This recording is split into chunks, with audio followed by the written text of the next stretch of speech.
Hello. I don't know what day I'm on.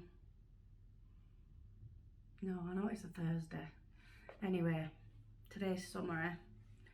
This is going to be short but sweet because I think I'm dying. Today, after we left the Taj Mahal, we left our hotel and set off on what should have been a pretty easy 264 kilometre drive. At about the 120 kilometre mark, maybe less, the breakdowns started. And that was, I think it was about, so we set off at 11, so it would have been about 12, no, I think it started at about 1 o'clock, the breakdowns. So we'd set off about 11, I think, or just earlier. And the first one was a wheel bearing.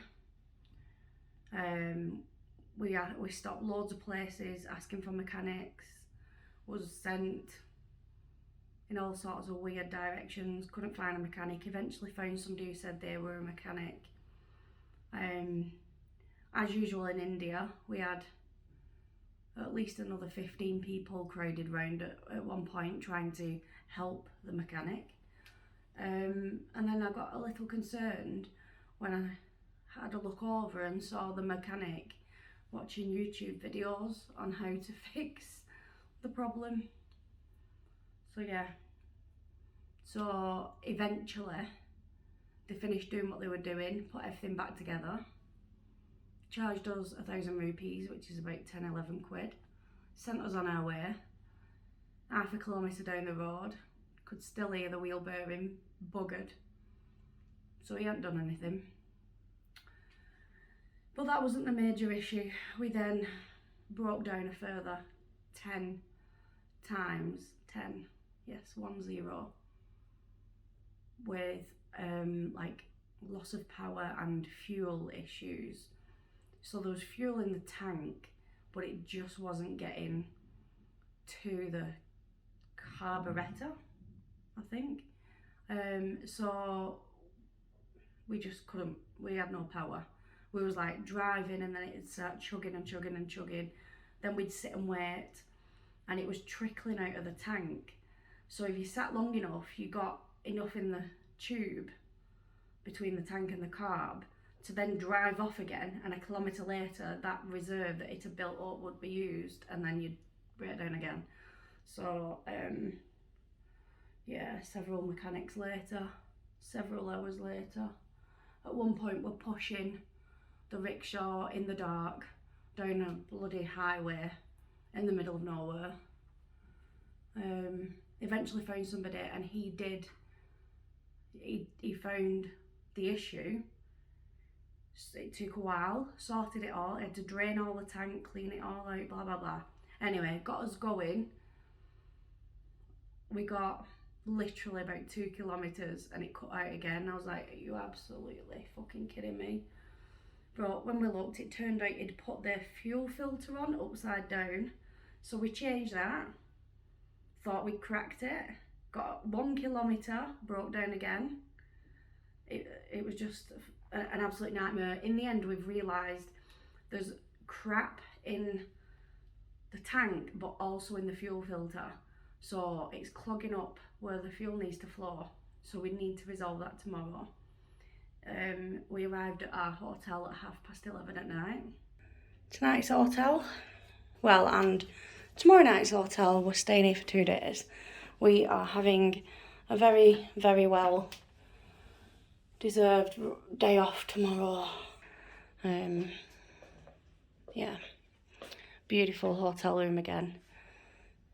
I decided to book this because I felt like we deserved it after all the crap.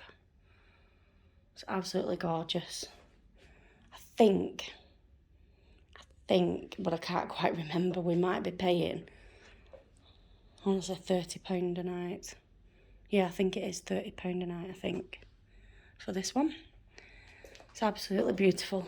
I just needed a clean bed and a clean shower.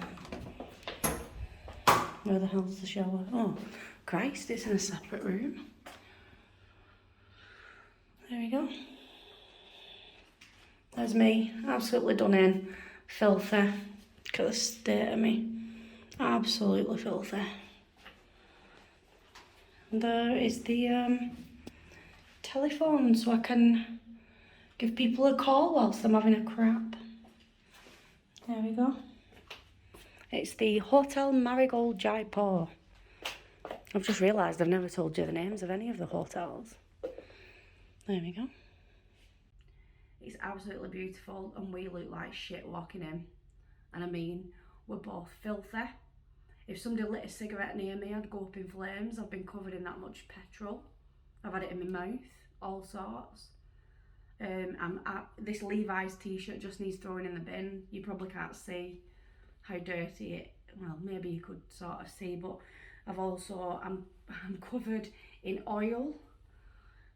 I think I'm pretty much, this is one of the dirtiest times of my life. I am absolutely covered in it. I've got cuts, I've got oil all up here from where I had my arms in the engine and trying to fix it myself and figure it out. I'm done. I'm absolutely exhausted. I feel sick. I'm that tired and that worn out today. But you know what? It's a challenge for a reason, isn't it? It's a challenge. I've even got stains off my blue coat under my arms. Oh God. At one point, my dad was sat on a wall near a mechanic's garage and he cried and told me how good of a driver I am. So anybody who actually knows me and driving knows that that's probably the point, that my dad was having some sort of mental breakdown to say that. Jesus.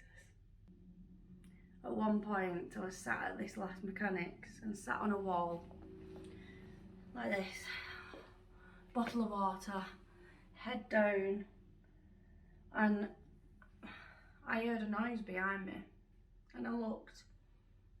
There was a random cow just doing its own cow business, whatever it were doing.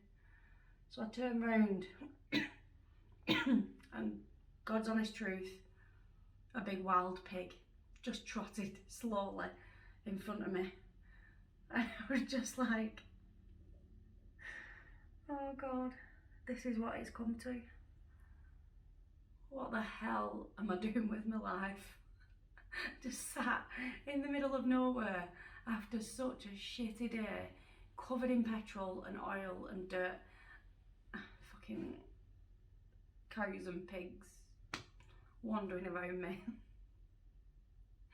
Oh Jesus. Honestly, I can't tell you how bad today's been.